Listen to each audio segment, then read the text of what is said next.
un problema grande porque no hay pues suficiente cantidad de dopamina.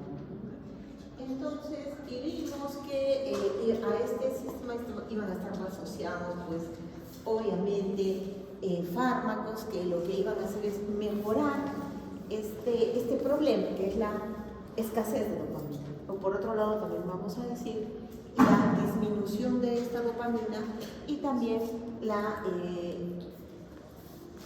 utilización de esta dopamina. Entonces, una forma también de poder trabajar o aumentar estas reacciones que están ocurriendo en el organismo es a través de los receptores. Entonces, tenemos los receptores de dopaminérgicos, que los vamos a dividir en la familia de receptores D1, que van a estar asociados a proteínas G estimuladoras y que obviamente si van a ser estimuladoras su actividad va a ser activar, activar. Y esta activación también va a ser importante porque va a permitir pues abrir un poco más este proceso, ¿no? Entonces acá vamos a encontrar la familia de los receptores D2, que más bien está acoplada a proteínas G inhibidoras y obviamente también su mecanismo va a ser el de inhibir, ¿no? Mientras que las que activan aumentaban el AMP cíclico, por otro lado las que inhiben más bien lo disminuyen, lo que se traduce en un aumento de la corriente de potasio y disminución más bien de la corriente de calcio, que es la que va a trabajar con la activación por voltaje, ¿no? Entonces ahí vamos a ver que eso es lo que normalmente ocurre. Muy bien, pero la dopamina vino la semana pasada, no era tan buena que digamos, ¿cierto? Y contamos la triste historia de la dopamina, ¿sí? Que al final del 100% solamente obteníamos solo el 0.25%, ¿no es cierto? Pero también habíamos visto que parte de lo que se metabolizaba antes de llegar a la barrera hematoencefálica, antes de atravesar la barrera hematoencefálica, iba a ir a otros órganos. Y ahí también esta dopamina, que ya se había transformado, porque nosotros lo ideal era que como L-dopa llegara hasta la barrera hematoencefálica, la traspasara. Pero parte de esta dopamina, una enorme gran parte, sí se convertía en dopamina, ¿cierto? Y esta dopamina era la responsable de una serie de problemas, ¿no? Y tenía, ¿por qué? Porque encontramos también estos receptores a nivel de corazón, riñón, glándulas beneficiarias, ¿no? Incluso tiene que ver hasta con las glándulas mamarias. Entonces, muy bien, vamos a ver la secreción de leche, ¿no? Entonces, pero a nosotros lo que nos interesaba era el efecto fisiológico de la dopamina, ¿no? Que era pues para poder, en buena cuenta dijimos, para poder mantener el equilibrio, ¿sí? Mantener el equilibrio a nivel de vamos a decir, la producción o, bueno, no es la producción, sino mantener el equilibrio a la acetilcolina, ¿sí? ¿Se acuerdan que había un cuadrito donde veíamos? ¿Sí? ¿Se acuerdan? Porque acá la acetilcolina es la que nos va a dar esos movimientos rápidos. Entonces, de alguna manera, estamos trabajando con receptores de dopamina, ¿sí? La dopamina, y también intentamos mantener pues en equilibrio a la acetilcolina. Entonces, dentro de estos fármacos que hemos estado viendo, vimos a esta dopamina a la L-dopa y también algunos de los componentes que podrían hacer que mejore el rendimiento de esta dopamina, de esta L-dopa. Bueno, esto lo hemos visto ya un poquito en la clase anterior. Entonces, vamos a encontrar que, por ejemplo, la levodopa, ¿sí? Podíamos asociarla, por ejemplo, con carbidopa, ¿sí? ¿Se acuerdan? Para poder mejorar, ¿sí? Esta cantidad de dopamina que vaya a transformarse ya en la barrera hematoencefálica, que atraviese la barrera hematoencefálica y que no se forme más bien dopamina antes de, ¿no es cierto? Entonces había esta carbidopa, incluso dijimos, ¿no? Encontramos ya presentaciones tal cual, ¿sí? Carbidopa con levodopa, ¿no? Entonces es importante, pero también por ahí vamos a ver a otros componentes, como por ejemplo ergóticos como la bromocriptina, ¿no? Y también tenemos a no ergóticos, que en este caso vamos a encontrar que van a ayudarnos a inhibir precisamente a la acetilcolina, ¿no? Como el pramipexol y el ropinirol, ¿no? Que también van a ser importantes. ¿Y qué es lo que vamos a desarrollar principalmente aquí? Entonces tenemos, dentro de estos medicamentos, ya le hemos visto al levodopa, que al final es un medicamento que va a ayudarnos a aumentar la concentración de dopamina en el organismo, ¿no? Porque la levodopa sí se convierte a la larga en dopamina, ¿no? Pero tenemos a otros que van a más bien a estimular, ¿no?, los receptores D2, ¿no?, receptores dopaminérgicos que están en el cuerpo estriado. Entonces a estos fármacos los vamos a llamar agonistas, ¿sí? Agonistas de los receptores D2, ¿no es cierto? Entonces, estos fármacos, como les dice acá bien claro, rojito, no necesitan ya convertirse en dopamina, ¿sí?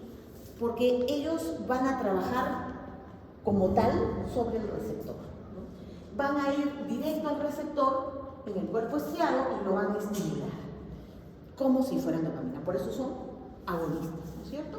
Acá tenemos a la bromocriptina, pergolina, el pramipexol, el propilinol, ¿no? Entonces hemos dicho importante, ¿no? Pero bueno, acá dentro de ellas tenemos todavía la bromocriptina, que ya no se usa mucho, y la pergolina, que ha sido suprimida por producir pues valvulopatías cardiopáticas por uso crónico, ¿no? Porque recordemos que estos son tratamientos que los van a usar los pacientes por mucho, mucho tiempo, ¿no? Bueno, dentro de ellos vamos a encontrar a estos ergólicos, que son la apomorfina, que hoy en día se utiliza todavía como tratamiento de rescate, ¿no? Tenemos también la bromocriptina, como hemos dicho, que ya pues se usa un poco, pero todavía tiene uso, la lisudide, y la pergolina, que no se usa mucho, y la cabergolina, que se usa, que tiene otros usos más allá, ¿sí? Entonces, bueno, y los no ergóticos, como hemos dicho, el pramipexol y el propilinol. Muy bien. Entonces, en cuanto a la bromocriptina, nos dice es una droga semisintética. ¿Por qué? Porque se extrae pues, precisamente del cornezuelo sintético, ¿no? Eso lo han estudiado, creo que desde biología, ¿sí? Los alcaloides del cornezuelo sintético, ¿no?, que es un parásito, vamos a decir, es un hongo parásito del cornezuelo, del centeno, ¿sí? Entonces de ahí se extraen, y lo hemos visto también, ¿no? No solamente estos alcaloides, sino también hemos visto otras sustancias que se han extraído también a partir del cornezuelo centeno. Pero bueno, en este caso vamos a ver este hongo importante, y de este hongo se van a extraer, no sé si 55 alcaloides. Uno de ellos es la bromocriptina, pero que ha sido modificado químicamente. O sea, recordemos un poquito el concepto, ¿no? Eso ya lo hemos visto, pero en la primera clase. Entonces, si es semisintético, quiere decir que la sustancia que nosotros hemos obtenido directamente de la fuente de origen, que en este caso es el hongo, ¿sí?, ha sido modificada, ¿sí? De repente le hemos puesto un grupo metilo, o le hemos puesto un cloro, ¿no?, o se le ha puesto algo más, entonces ya se ha modificado. Por eso le llamamos semisintético. Pero sigue siendo natural, sí, o sea, el origen es natural, pero ahora le estamos poniendo pues un adicional más, ¿no? Entonces es semisintético, no es sintético. Sintético quiere decir que lo hemos hecho netamente en el laboratorio. Entonces este es semisintético, lo hemos modificado un poquitito, ¿sí? Muy bien. Y esta bromocriptina pues es importante porque de alguna manera también va a actuar sobre los receptores D2, ¿no? Y obviamente también tiene una semivida aproximadamente de 4 a 6 horas, la dosis es de 15 a 300 miligramos por día, dependiendo del tipo de tratamiento que le vamos a dar al paciente. Y obviamente, eso es lo que ha ocurrido, ¿no? Tenemos al ergocriptina y por bromación lo hemos convertido en bromocriptina, o sea, le hemos puesto un bromo, ¿sí? Entonces, por eso es semisintético, ¿no? Entonces nos dicen, ¿qué hace la bromocriptina? Bueno, actúa en la vía niloestrial, ¿sí? Que está involucrada, hemos dicho, la semana pasada hemos hablado de esto, y que está involucrada en la funcionalidad de los movimientos, ¿no? Estos movimientos rápidos que va teniendo el cuerpo. Entonces, de pronto, tenemos ahí un problema, pero también va a actuar sobre la vía tuberoinfundibular, ¿no? ¿Y qué va a hacer la bromocriptina? Va a actuar a nivel, ¿sí?, de la liberación de prolactina, ¿sí? Y va a inhibir, ¿sí? Por eso es que esta bromocriptina, por ejemplo, también se utiliza mucho para el tratamiento para cortar la leche, ¿sí? Entonces, mujeres que de repente tienen mucha leche, ¿sí?, el bebito come, pero todavía le sigue saliendo leche, ¿no? Y para muchas mamás es incómodo. O también hay algún problema, no pueden seguir dando de lactar, ¿sí? Entonces es necesario cortarle la leche, porque si esa leche no sale, ¿qué va a pasar? Mastitis, ¿no? O sea, se va a infectar, ¿sí? Entonces ese es un problema realmente grave. ¿Y qué vamos a ver entonces? Se puede utilizar para eso, y también lo vamos a ver para este problema de los movimientos involuntarios. Entonces, esta bromocriptina no la vamos a usar sola, o bueno, no se utilizaba sola, ¿no? Se utilizaba también como un coadyuvante de la levodopa, ¿sí? De la levodopa. Muy bien. Entonces, aquí esto es importante, ¿no? Entonces, va a ayudar a regular esta función motora, ¿no? Entonces, no es que nos va a ayudar con todo el problema, sino como un ayudante del mismo fármaco. Entonces se les solía dar a los pacientes de esa manera. ¿Por qué? Porque a veces era muy incómodo, estaba mejorando, pero había fluctuaciones. Ya hemos visto, ¿no?, que de pronto sí, pues le tenemos que encontrar una concentración adecuada, donde no haya muchos problemas o muchos efectos adversos, ¿no? Recuerden que con la levodopa había, pues, ¿no? Incluso podría haber hasta problemas digestivos, podría haber problemas circulatorios, entonces evitar eso y intentar bajar las dosis si había mucha fluctuación. Entonces una opción era ayudarla con la bromocriptina. Pero acá también hay un problema, ¿no? Los efectos secundarios. También tiene efectos gastrointestinales, náuseas, también tiene efectos cardiovasculares, ¿no? Porque actúan igual en los receptores de 1 y de 2. También vamos a ver, pueden haber cuadros psicóticos, ¿no? Pero los pacientes, bueno, lo que la literatura hace referencia es que muchos pacientes tenían peores alucinaciones que las que tenían simplemente con la levodopa. Entonces, por eso es que se va retirando un poco del mercado, ¿no? Y también, obviamente, confusión, delirio, ¿no?, es parte de las alucinaciones. Y puede producir también hipotensión ortostática y disinesia, pero con menor frecuencia. O sea, al final vamos a ver lo mismo, ¿sí?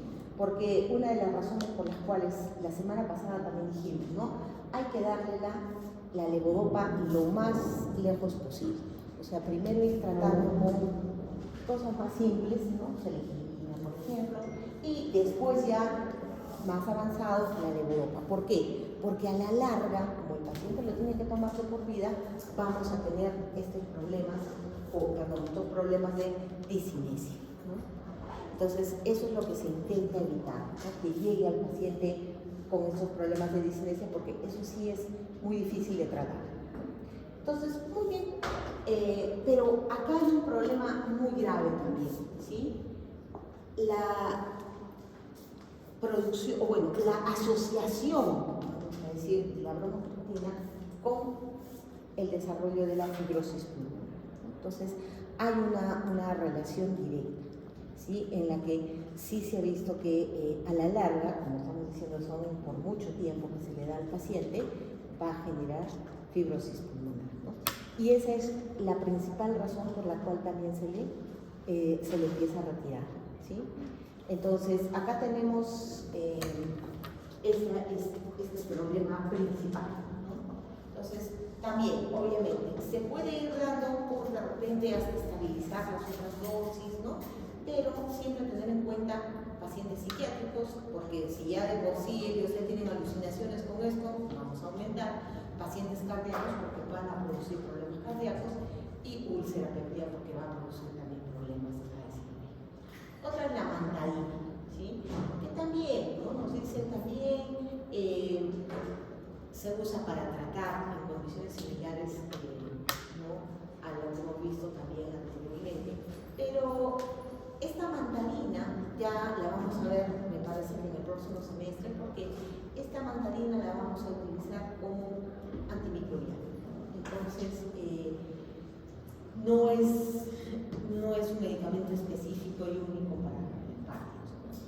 Pero lo que sí se ha visto es que es menos potente que la levodopa, o sea, va a tener casi la misma acción, pero menos, vamos a decir, el mismo mecanismo, pero no la potencia. Y también vamos a ver, puede controlar, eso sí, puede controlar un poco la rigidez, pero los efectos indeseables acá también van a ser pues importantes. ¿Qué tenemos acá, por ejemplo?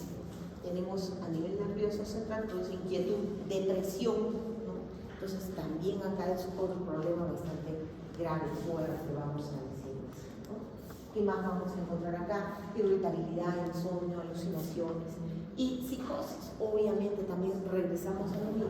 Nuevamente vamos a tener alucinaciones, ¿no? Entonces es otro problema importante. Aunque se va a dar a altas dosis, pero también puede ser pues, un problema bastante grave. Pacientes con insuficiencia cardíaca, convulsiones, más bien va a ser perjudicial, porque vamos a ver que va a empeorar los cuadros. Entonces la mantadina, y hemos visto la bromocriptina, se usa ya muy poco, pero especialmente bromocriptina asociada a que se llama fibrosis pública. Pero dijimos, por otro lado están los otros, ¿no? Que no son o no se sintetizan a partir del cortisol sintético, ¿no? Por eso son estos más bien son sintéticos, son el pramipexol y el ropinirol. Entonces, bueno, estos también son pues también, vamos a ver, actúan a nivel de los receptores D2 y activan como si fuesen dopamina, que es lo más importante, ¿no? Son agonistas, mejoran la actividad de la dopaminérgica y el síndrome de Parkinson mejora radicalmente, ¿no? ¿Qué es lo que mejora? La rigidez y los temblores, ¿no? Entonces, eso también va a ser importante para el paciente, ¿no? Hay, sí, hipotensión ortostática, náuseas, estreñimientos, vómitos, puede haber también alucinaciones, insomnio, y puede haber liberación de prolactina, ¿no? Y a la larga puede provocar disinesia, pero en menor grado que la levodopa, ¿sí? Entonces, estos sí se van a usar solos y estos se van a usar en un primer momento, ¿no? Muy bien, los efectos parecidos en la levodopa, con la diferencia que obviamente son más duraderos y retardan el uso de levodopa, ¿no? O sea que salud la voy a utilizar más lejana. Recuerden que al final sí va a haber un momento en que al paciente se le tiene que dar levodopa, ¿sí? Pero mientras más tardío sea, mejor, ¿sí? Entonces es una opción, bueno, son las opciones que hoy día se tienen, ¿no? Como le dicen, ¿no? Los efectos de la levodopa van a empezar duran 6 horas, ¿no? Pero se van acortando con el tiempo, se van acortando y es por eso que vamos a tener que aumentar la frecuencia, ¿sí? Entonces nos dicen, si pasamos de las 6 horas a los pacientes, pero solo dura 3 horas, ahí vamos a tener también ese otro fenómeno de encendido y apagado que va a ocurrir normalmente, ¿sí? Entonces, ¿qué sucede? Va a haber cierta tolerancia, ¿sí? Y el paciente con el pasar de los años va a ir teniendo menos opciones, ¿sí? Entonces de pronto el paciente la toma cada 6 horas, ¿no? Y solamente le duran 3 horas, la mitad de tiempo. Y las otras 3 horas comienza de nuevo a tener pues problemas, ¿no? Entonces eso es lo que nos está diciendo. Entonces, Pero la semana pasada vimos algo importante, ¿no? Incluso cuando le empezábamos a dar al paciente, teníamos que ir observándolo y generalmente al paciente con Parkinson se le pide que lleve un diario, ¿sí? Cómo se va sintiendo, va mejorando, no va mejorando, y en qué momento está mejor, en qué momento está peor, ¿no? Y eso da luces, ¿para qué? Para ir viendo si la concentración de levodopa que se le está dando es la adecuada, le estamos dando mucho o le estamos dando muy poco, ¿sí? Porque también podríamos ver, según la manifestación clínica que esté teniendo, podríamos ver, no, esto es porque le estamos dando muy poco, o esto es porque ya está llegando a hacer una pequeña intoxicación, ¿no? Entonces, eso es lo que tenemos que ver. Y acá hay un problema. Entonces, quiere decir que si yo le empiezo a dar más, obviamente voy a empezar con todos los efectos adversos en mayor cantidad, ¿sí? Y obviamente esto es importante, ¿no? Entonces, hay que combinar la levodopa con drogas que hagan que dure más el efecto. Entonces, cuando hablamos de este, vamos a decir, levodopa, y le podemos ajustar con otros fármacos, aquí es donde nace pues la bromocriptina, que les decía, le vamos a dar junto con, ¿sí? Y nos decía, ¿por qué? Porque la bromocriptina puede durar 8 horas, ¿sí? Y son 8 horas constantes, ¿no? En cambio, la otra está acortándose cada vez más. Pero la bromocriptina tiene este otro problema a nivel pulmonar. Entonces, está el pramipexol o el ropinirol, que van a durar 24 horas. Entonces, hoy ese me sale mejor, ¿sí? Entonces, ahí también podríamos combinarla o no, dependiendo, y va a ayudar a que se mantenga por más tiempo vamos a decir, el efecto, ¿no? Y bueno, ya dijimos, ¿no? La bromocriptina, vamos a ver, tiene muchos efectos adversos, ¿no? Entonces se está dejando de lado un poco, todavía existe, pero se está dejando de lado. Entonces, ¿a quién tenemos más, ¿no? Tenemos al pramipexol y el propinirol, ¿no? Que dan, como les decía acá, menos problemas de hipertensión ortostática, menos náuseas, incluso hasta menos vómitos, ¿no? Pero acá nos habla del pramipexol, que tiene 3 efectos importantes, ¿no? Tendencia al juego, ¿no? Entonces la persona se va a volver ludópata, va a tender a apostar, a jugar, y esto va a ser un problema también importante, ¿sí? Aumenta el apetito, ¿sí? Y aparece hipersexualidad, ¿no? Aparecen a niveles, hay una alteración a nivel del sistema límbico, y entonces también, ¿no? Y es por eso que también se asocia, ¿no? Recuerdo hace algún tiempo, pues, salió también no fue un artículo científico, como un artículo en una revista, en la que le decían, ¿no? Los viejitos verdes parkinsonianos, ¿no? Entonces, ¿por qué? Porque realmente, pues, ¿no? O sea, hay un incremento de todo esta hipersexualidad y todo este problema que hay en estos viejitos, pero ahora sabemos que no son realmente producto de su naturaleza, ¿no? No es que ya está viejito y ahora se ha vuelto un viejo verde, ¿no? Sino porque es problema del medicamento, ¿no? Entonces, eso también tenerlo en cuenta, y obviamente, por favor, ¿sí? Muchas veces, pues, también hay que alertar al personal, ¿no? Especialmente los que lo cuidan, porque imagínense que de pronto el viejito le va a estar haciendo insinuaciones a la cuidadora, ¿no? ¿Y qué va a decir la cuidadora? No, este es un viejito verde que quiere aprovecharse de la situación, ¿no? O de repente por ahí, ¿no? No sé, y hasta lo pueda denunciar. Pues hay que conversar también con la familia y con él y con el cuidador, ¿sí? Porque recuerden que es un problema también bastante grande. Imagínense que el mismo paciente, ¿no? Y vamos y lo acusamos, porque puede ser, ¿no? Obviamente, imagínense que tanto varones como mujeres, ¿no?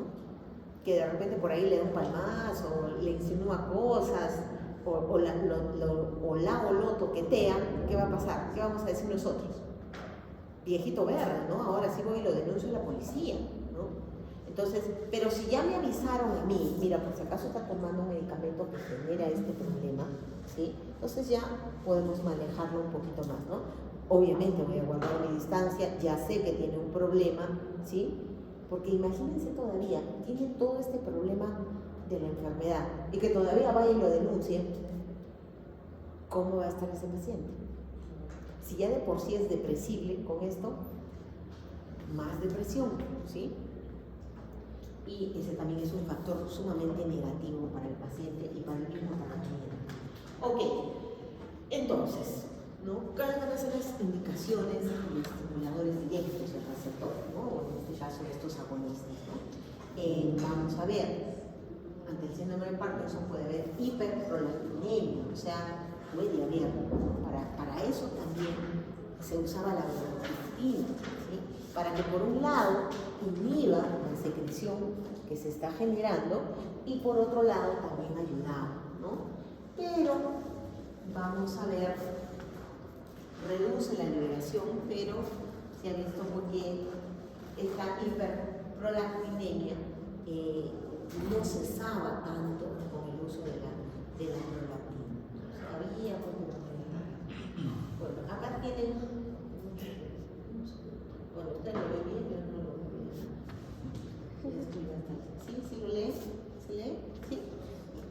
Entonces tienen también el pramipexol, ¿no? Que va a ser importante porque este también va a actuar, pues, obviamente, ante los receptores dopaminérgicos que van a estar pues asociados a estas cuestiones, ¿no? Y se da en síntoma moderado del Parkinson, o sea, lo ideal es darlo en los inicios, ¿sí?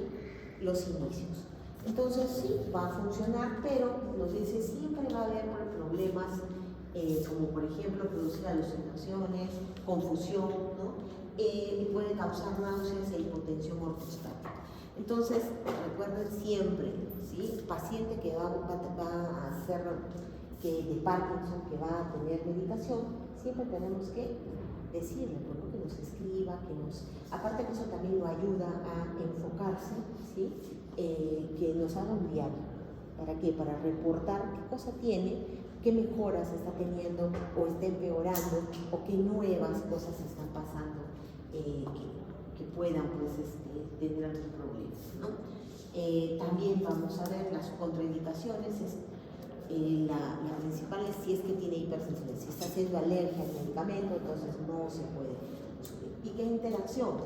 Con el haloperidol y la metoclopramida, ¿no? Entonces vamos a decir, pero eso le podríamos dar mejor, ¿no? para mejorar sus efectos adversos, pero se ha visto que más bien va a empeorar las cosas, ¿no? Entonces no se da. Ok. Otro grupo de fármacos, ¿sí? Entonces, estos son los que actúan directamente, hemos dicho, en los receptores, ¿verdad? Otro grupo de fármacos son los inhibidores de la monorinoxidasa tipo B, ¿sí? La MAO-B, ¿sí? Que la encontrábamos precisamente en la mitocondria de la neurona presináptica, ¿cierto? Entonces, uno de estos es la selegilina, ¿no? Esta es una droga que tiene, obviamente, un efecto antihipertensionario discreto, ¿no? Entonces, también la vamos a utilizar tempranamente, ¿no? Vamos a ver, es importante, útil al inicio de las manifestaciones, cuando son todavía moderadas, y bueno, vamos también a ver, tiene un ligero efecto antidepresivo, ¿sí? La verdad es que la vamos a volver a estudiar de repente por ahí, ¿sí? La vamos a estudiar cuando hablemos también de depresión, ¿sí? Y esta selegilina es uno de estos fármacos que a una concentración actúa como antidepresivo y a una concentración más baja va a actuar como antiparkinsoniano, ¿sí? Entonces, también vamos a ver, pues, tiene ese efecto importante. Okay. Bueno, entonces tenemos, ¿no? La dosis como antidepresivo, lo vamos a utilizar en 50 miligramos, ¿sí? 100 miligramos en algunos casos, pero como, ¿sí? Tratamiento para el Parkinson vamos a tenerla en 10 miligramos por día, ¿sí? 10 miligramos, ¿ok?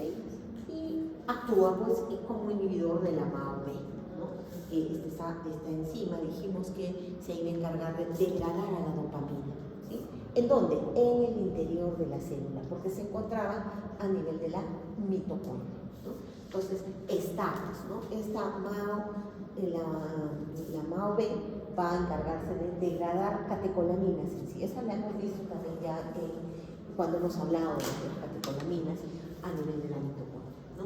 Entonces, está bien, nos dice, puede proteger a las neuronas dopaminérgicas, porque esta selegilina hace que se retarde el proceso neurodegenerativo, porque al inhibir el metabolismo, ¿sí?, de todas estas catecolaminas, ¿sí?, implica un metabolismo oxidativo. ¿Se acuerdan que hablamos de que la semana pasada, de que aparte que había todo este problema de la formación de los cuerpos de Levy, había también la oxidación, ¿sí? ¿Se acuerdan? Dijimos, hay peróxido de hidrógeno. Pero ¿cuándo se da? Justo aquí, cuando la MAO empieza a metabolizar, ¿sí? Metaboliza y en eso empiezan a aparecer, pues fierro, porque ahí están también las citocromos y todo lo demás, el fierro que de alguna manera ayuda a que se liberen estas sustancias oxidantes. Y si se liberan sustancias oxidantes, aparte de que ya la célula tiene problemas, o sea, le vamos a aumentar más problemas, ¿no? Por eso es que nos dicen, y en mucha literatura aparece la selegilina como una sustancia protectora neuronal, ¿sí? Protectora de la célula, porque realmente eso es lo que hace. Al inhibir, ¿sí?, al inhibir la metabolización de todas estas catecolaminas, en general, porque no solamente es con la dopamina, ¿sí?, lo que va a ocurrir es que ya no va a liberarse más sustancias oxidantes como el peróxido de hidrógeno, ¿sí? Y si ya no hay este proceso, ya la célula ya no va a envejecer tan rápido, ¿sí? Eso es lo que vamos a ver. Entonces nos dice, bueno, el uso temprano de este fármaco puede prolongar hasta un 50% el periodo anterior al agravamiento de los síntomas, ¿no? Entonces, detectarlo en momentos tempranos es importante para poder darle un tratamiento mucho mejor para que evitemos a la larga, ¿sí?, un deterioro mayor, ¿sí? Entonces, por eso es importante. ¿Cómo se usa? Bueno, impide que la poca dopamina que tiene el paciente se destruya porque no la va a degradar, ¿no? Pero si no se metaboliza, la formación de radicales libres de oxígeno también disminuye, ¿no? Entonces, protege por ambos lados. Muy bien. Eficaz por vía oral, buena disolución tiene un metabolismo hepático, ¿sí?, completo, con una dosis suficiente, o sea, cada 24 horas. A dosis elevada sí puede producir alucinaciones que todos los antiparkinsonianos, ¿no?, como náuseas y vómitos, ¿no? Pero a dosis terapéuticas es muy bien tolerado, ¿sí? E incluso estamos hablando, la dosis terapéutica como antiparkinsoniano son 10 y la dosis como antidepresivo es 50, o sea, tiene un margen bastante importante, ¿no? Entonces, solamente si hay algún tipo de accidente, que a veces el paciente pues se tome 2 o 3 por equivocación, ahí sí puede ser, ¿no? Bueno, igual que lo que hemos visto hace un momento, las indicaciones a esa dosis, ¿sí?, va a ser pues para el Parkinson, efectos adversos tenemos que puede producir insomnio, confusión, sobre todo en adultos mayores, hay interacciones, también hay contraindicaciones, ¿no? O sea, siempre en las contraindicaciones, aquí este paciente hay que vigilarlo de todas formas, ¿no? Porque puede tener pues algunos efectos suicidas este paciente. ¿Qué interacciones? También, ¿no? En crisis hipertensivas, también con alimentos ricos en aminas, como los quesos fermentados, ¿no? Lo vimos también la semana pasada, no van a permitir que haya una buena absorción del medicamento, ¿no? Ese es el problema de carnes, el café, el té también, ¿no? Entonces, por ahí el viejito que nos dice, no, pero es que yo me lo tomo con mi tecito de la tarde o con mi cafecito de la tarde, no, ¿sí? Porque inhibe la absorción. Entonces, ahí también vamos. Entonces, ¿cuál es la indicación principal? Ahí está en el centro de todo, es el tratamiento inicial, ¿sí? Entonces, selegilina sí le vamos a dar, por ejemplo, a ese paciente relativamente joven, ¿no? 40, 45 años, que ya está empezando a manifestar Parkinson, ¿no? Y que le vamos a dar con tratamiento Pero si resulta que ya es un paciente de 70 años con movimientos ya y que el señor ya tiene que estar en silla de ruedas, ¿será útil? Ya. Entonces, ese tipo de tenemos que ir viendo. Ese tipo de... Por eso también que es oportuno el diagnóstico. Pero también vamos a ver, por un lado hemos dicho, vamos a tener, ya vimos la semana pasada la levodopa, que era el que incrementaba la cantidad de dopamina que iba a tener el cuerpo, ¿no? Ahora estamos viendo más bien los que iban a trabajar a nivel de los receptores, que en este caso también van a ser, pues, ¿qué se llama? Agonistas, ¿no? Igual van a trabajar sobre la respuesta, ¿no? El receptor, aunque no llega dopamina, pero sí van a generar la misma respuesta, ¿sí? Y en el caso de las que hemos dicho inhibidores de la MAO, ¿no? También incrementa la cantidad, ¿no? Pero en este caso vamos a trabajar con los anticolinérgicos centrales. ¿Y por qué los anticolinérgicos centrales? ¿Qué haría un anticolinérgico? ¿Inhibe a quién? ¿A quién? A la acetilcolina, que hemos dicho es el otro problema, ¿no? ¿Sí? Porque la acetilcolina está disparando reacciones que no deben ser, ¿sí? Porque no hay quien la controle, ¿sí? Entonces acá, ¿sí? Como no hay dopamina, entonces vamos a controlarla por otro lado, ¿sí? Entonces el otro proceso es este, los anticolinérgicos. Entonces nos dice, bueno, también bloquean la actividad colinérgica en el sistema nervioso o anticolinérgicos, como hemos dicho, antiparkinsonianos, ¿no? Y obviamente tenemos acabados, ¿no? Triexifenilo, el diperideno, la benzotropina y metixético, ¿no?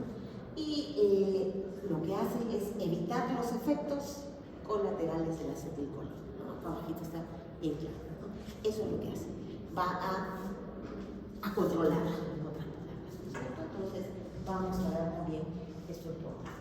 Entonces por acá nos dice que son drogas que